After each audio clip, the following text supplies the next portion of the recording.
Hello. For this interview, I will be asking my mother, Robin Davison, on how she led her company StatKids, which she founded in 2006.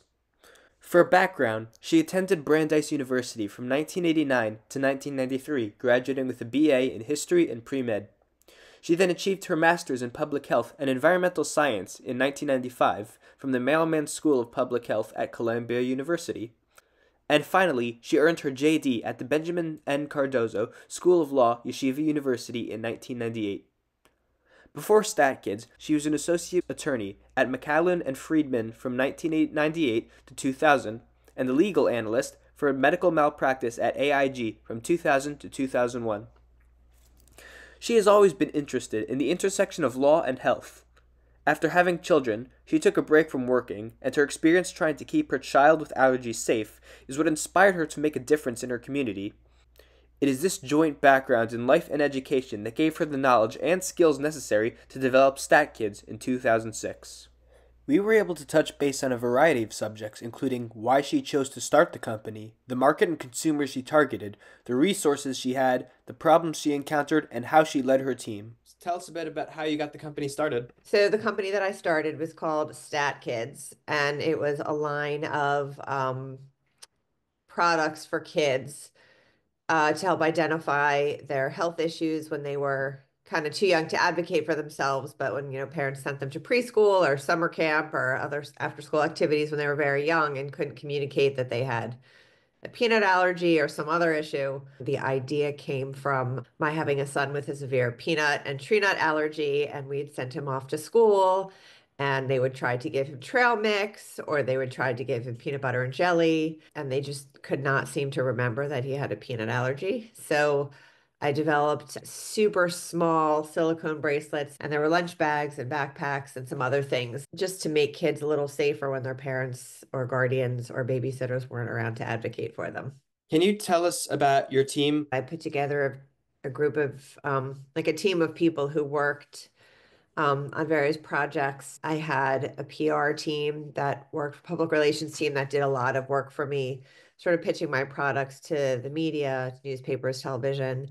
I had a team of web designers that worked to develop and maintain my website, a sales rep who contacted various retailers to get my products into their stores and on their internet sites. There was a company in Taiwan that I found through the internet who made all the wristbands. And I believe they also made the backpacks and lunch bags. So, what techniques did you use to motivate your team? I thought about it in a bigger perspective. Fortunately, most of the people that I worked with, if not all of them, either, had someone in their families who had food allergies or had restrictions, or they understood the issues, which was super helpful and might be why they wanted to work on this project with me. And I think what really unified everybody was the need, it was at the time, this was 2000, 2005 or 2006, and the food allergy issue and kids' health issues were really just were becoming, issue that people were becoming aware of and maybe understanding that were a real problem.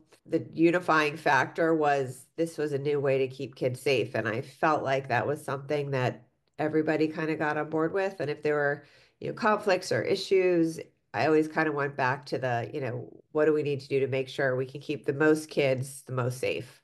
As CEO, what did you believe your job was? So again, like being a small business, I kind of had to do it all because particularly in the earlier days when there was nobody else, I developed the product idea, I sourced it, I got it produced, I handled all the website orders, I handled all of the customer service inquiries, I shipped and packaged all the orders, I developed the packaging for the products, I developed the brochure for the products.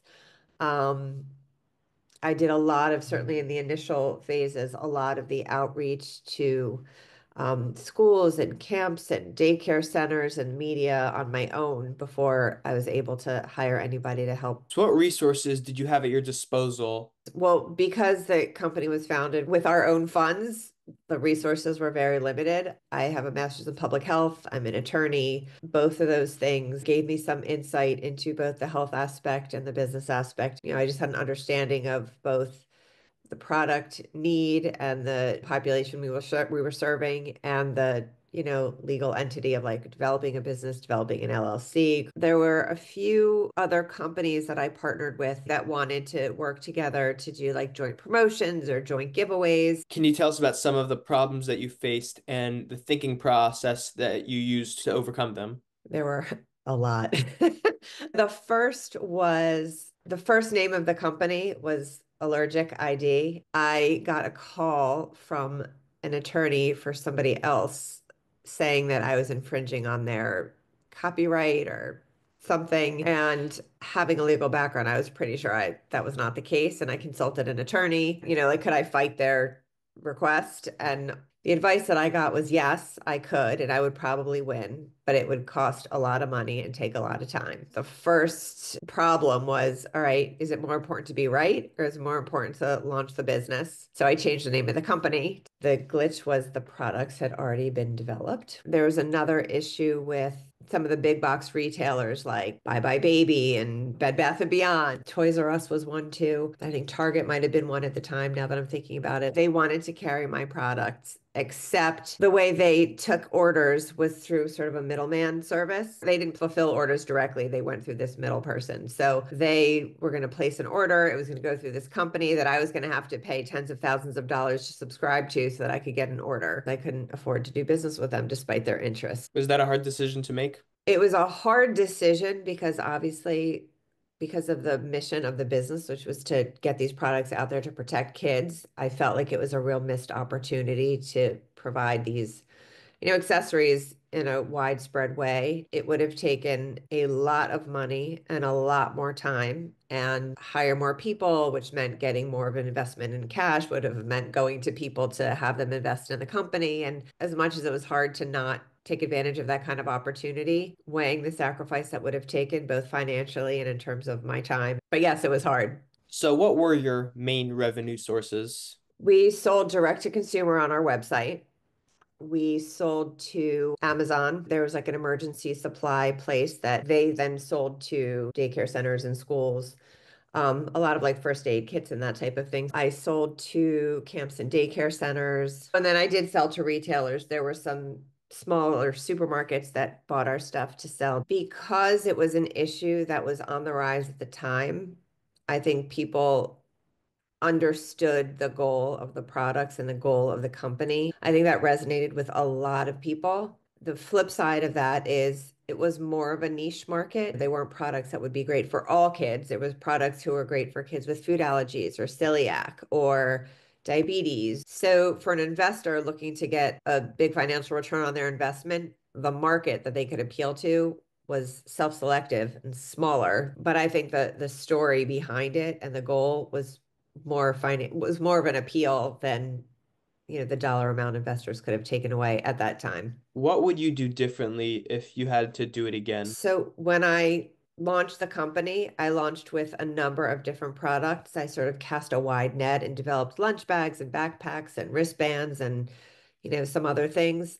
I think in retrospect, it would have been better to start smaller with maybe just the wristbands and maybe lunch bags, because I think it would have been a less expensive way to get the products out there. I struggle with the idea of would it have been better to invest more in PR earlier on to generate more sales, to generate more awareness, to build the company sooner. When you have limited resources, it's a matter of where do you put them. And I think I put them all into products, thinking that it was better to have a broad array of products. And now I think it probably would have been better to have fewer products and invest more in, PR and marketing. I think I would have launched with fewer products and maybe put the money into a Stat Kids focused PR campaign to really highlight what it is we were trying to do and how we were trying to protect kids. Mhm. Well, thank you so much for the interview. It's a pleasure. Happy to answer any other questions if they occur to you. We learned a lot about how to give your work purpose, subconscious motivation techniques, and advice that could have kept Stat Kids successful today. Having limited resources, she started off as the entire company. When she finally got other people involved, she really led by example, asking nothing from them that she wasn't willing to do herself. Passion was another important factor of building the team. All of the key members knew people with allergies, so they had a personal reason for wanting this company to succeed, allowing them all to work in unison for one goal. When dealing with problems, she was always sure to remain purpose-oriented. This allowed her to remember what was truly important about the company. And while she did not have a long-lasting impact on the allergy market, her creative problem-solving allowed her team to make a difference for a brief time.